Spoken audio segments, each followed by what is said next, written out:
The time has come and gone for us peasants to have our first hands-on experience with the multiplayer-only shooter, Overwatch. The open beta period gave every 12-year-old on Earth the ability to play what is basically Team Fortress 2, now with a giant talking monkey, and a Morton Joe from Mad Max Fury Road.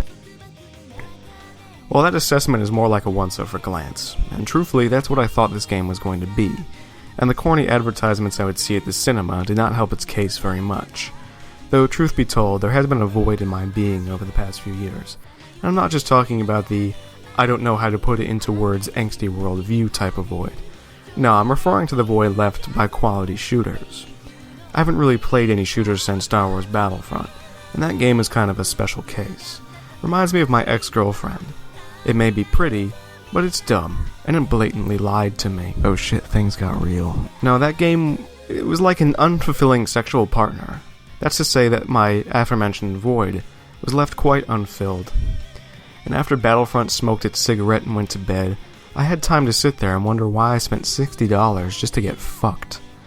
Alright, that was a tad mean, but you get my point. It just didn't have what I was looking for in a good multiplayer shooter.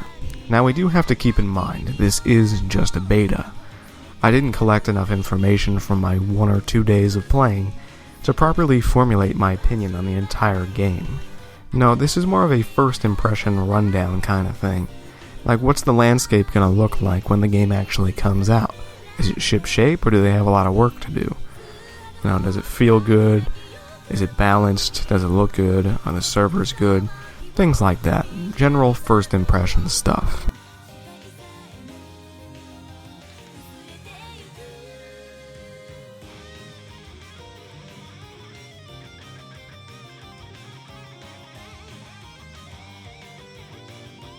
Now, there isn't terribly much to talk about regarding Overwatch other than its gameplay. That's the main draw, and that's why people are coming to it in the first place. But I did want to spend a little time talking about what there is to talk about before we get to our main dish, the meat and potatoes, if you will. Which is why this section is called appetizer. You know, I'm trying to give you some visualization here. In terms of design, Overwatch can be described as Blizzard indiscriminately putting anything they thought was cool into a blender and then hitting the button.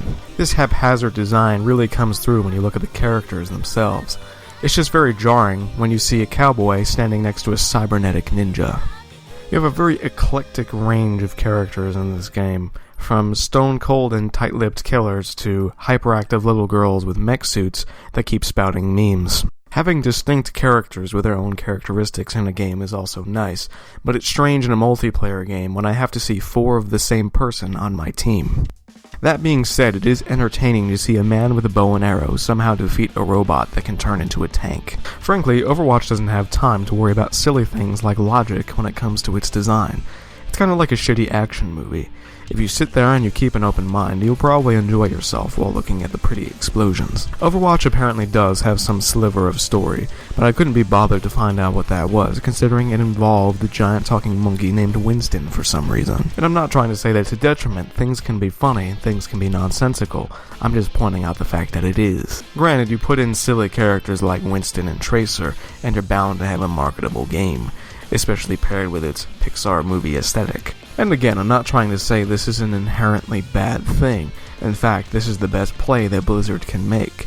They're making a new franchise, so you have to make it marketable, and you have to keep it simple. Due to that simplicity, I can't get behind any story this game has to offer, and that's fine. Blizzard's not making a focus of it. It's not supposed to be an epic that has themes and an agenda to push. That's not the point. Other games do, and that's what they market themselves on. This game is marketed for the gameplay. My only problem with this is when the community starts to make it a bigger deal than it needs to be. In a game like this, you really only need an explanation to set up a context for what's happening. You need to know who these characters are, and why they're here, and why they're fighting. And this game does that. A game like Overwatch thrives on its own simplicity, but I do worry that a voracious community might one day pressure Blizzard into putting more story into a game that doesn't need it, and frankly, it would undermine everything that they've set up already. What I mean by this is that Overwatch is a bright and fun world. It doesn't need to take itself seriously, and it never should. When I talk about this, I can't help but be reminded of League of Legends. To me, that game started in a very similar fashion. You had a very overarching story that gave context to the conflict at hand, and that was it. As far as character development went, each character had about a paragraph in their bio, and then a few spoken lines in the game, and that's all you had, and that's all you needed. It was very simple, and it didn't take itself seriously. One of the reasons I stopped playing that game is that it started taking itself way too seriously, and I feel like that was brought on because of the community.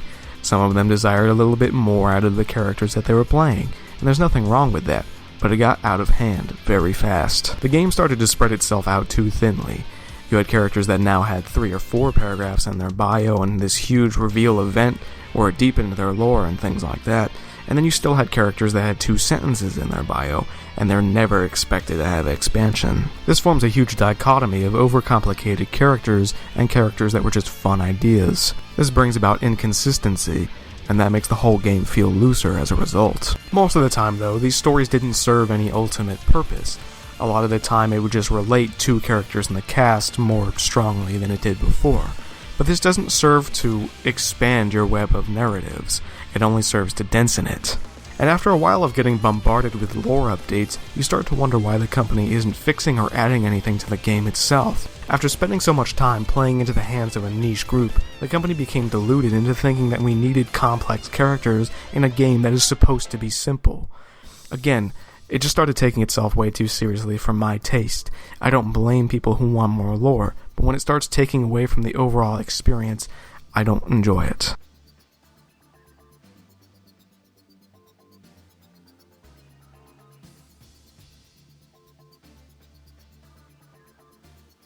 Well, I said there wasn't much to talk about, and then I proceeded to ramble for about 5 minutes. But now we're at our main dish, the meat and potatoes I talked about earlier. And baby, this game's all about its meat and potatoes. Its gameplay. Gameplay is the bread and butter of Overwatch, and luckily the gameplay has about the same consistency as butter. That is to say, it's smooth as balls. It employs a tried and true formula of setting 2 teams to take over one simple objective and seeing them throw themselves at each other with as much force as they can muster. There are very few variances, but it's mostly one defending team and one attacking team. The point they're defending can be static, it can be moving. Those are the only variations that come into the formula. Now there's a pool of about 21 characters you can choose from, and they all have their strengths and weaknesses. Luckily they're cut up into categories, so you know which ones are good at defending points, and you know which ones are good at taking them. Unfortunately, this is where Overwatch's negativities start to seep in a bit. Now, in a game where victory hinges upon good teamwork and good picks and good placement and so on and so forth, it can be very frustrating when you have to work alongside people who might have the same IQ as an inanimate object. Now I realize the same can be said for any team-based game out there, and that is definitely true. So it's not a gripe against Overwatch specifically, it's a gripe against people who don't know how to use teamwork. Picture this, if you will. It's one of my first games and I'm on the attacking team. By the end of the game, I seem to be the only one going after the point, and when it shows the end game screen, I look and see what characters are on my team. I had 4 of the same sniper on my team. A similar scenario occurred a few games later when I was on the defending team. Now, there's a lot of tanks on our team, so I decided to pick a healer in order to help supplement and keep them around. And by the end of the game, and we lost by the way, I noticed that I once again had 4 of the same people on my side. This time, 4 tracers. People who are not good at defending points whatsoever. When I try to find out the train of thought behind these decisions, I usually come to the conclusion that they just want a lot of kills or they're trying to get the play of the game or something. But it's a lot easier to get a lot of kills and get play of the game if you're defending well. You let people come to you. If you're running into the attackers by yourself, you're not going to get anything done. And this, ladies and gentlemen, is what pushed me to play the character Roadhog. Or, as I like to call him, Immortan Joe. Now, I only played this guy because I realized he had a hook, and the implications of that in a first-person shooter were way too hilarious to pass up on. And after a while of going lone wolf and not cooperating with my team whatsoever, I realized something. He was the best character in the whole goddamn game. Now this guy's tanky, he has a hook, and if you catch someone who's really low health, you can kill them instantly because he has a shotgun. And besides that, the guy has a fucking heal. After finding out how good this guy was, I ended up winning almost every single game because I would just wipe the enemy team, while someone on my team would end up eventually doing the objective. It was just way too fucking fun. Now this is a blessing and a curse, because when I found this guy, I ended up having tons of fun. Like, definitely the most fun I had with Overwatch. But at the same time, I tried to find other characters and see, who else was good at defending, who else was good at attacking. Everyone has their strengths and weaknesses, right? But through the course of completely fucking obliterating everything in my path as Roadhog, I found, instead of attacking or defending, I could just play him and effectively do both. And this is where the biggest negative with Overwatch comes in. It's balance. And I realized, in a first-person shooter, team-based, with 21 characters, it's going to be hard to keep everyone relevant.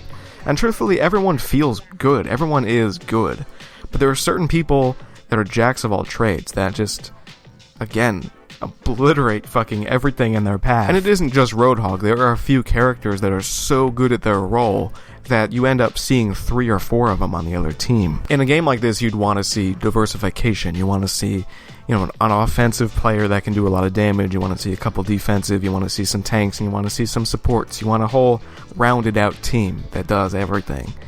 But again, when you have certain characters that are so good at something, a lot of the times you can bypass supports, you can bypass tanks, as long as you have really strong defense or really strong offense. I spend so much time on these gripes because they are actually very few. Each character is viable, sound design is tip-top shape, and even the stage design is pretty good. Everything feels very, very cohesive in this game. It all flows very well. And again, this is only the beta. The unlocking system is pretty good, and when you unlock something for a character you don't play much, it kind of entices you to try him out a bit to at least reap the benefits. The lobbies also work very well, though I'm not a big fan of the 40-second window to pick your character before a game, but it's not that big of a deal.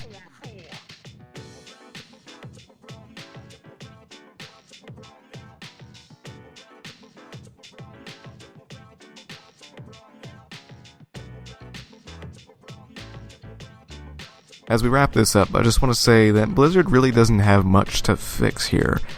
Obviously they have some balancing issues, but that's something that every game is constantly fixing. Everything else is ship-shape, I have to say. Visually, it's stunning. Sound design-wise, it's great. Just design in general, I think, is very good. Again, they played it safe. It was a very safe card to play. But it was a very strong card as well. I'm definitely looking forward to the actual release, and maybe I'll make another video to give you my definitive thoughts on it. Did I enjoy myself? Yes. Did I have gripes? Yes. And was it one of the more fun games I've played in recent memory? Yes, actually. But again, I can't judge too harshly or too leniently before I've actually seen the full thing. But what I saw was promising. Overwatch may just be that game that fills that void of good multiplayer shooters in my life. We'll see. The beta's over, and full release is just around the corner. I feel like Overwatch is going to be very popular, especially with how well it's going over right now. Overall, I'd say this game is definitely one to watch.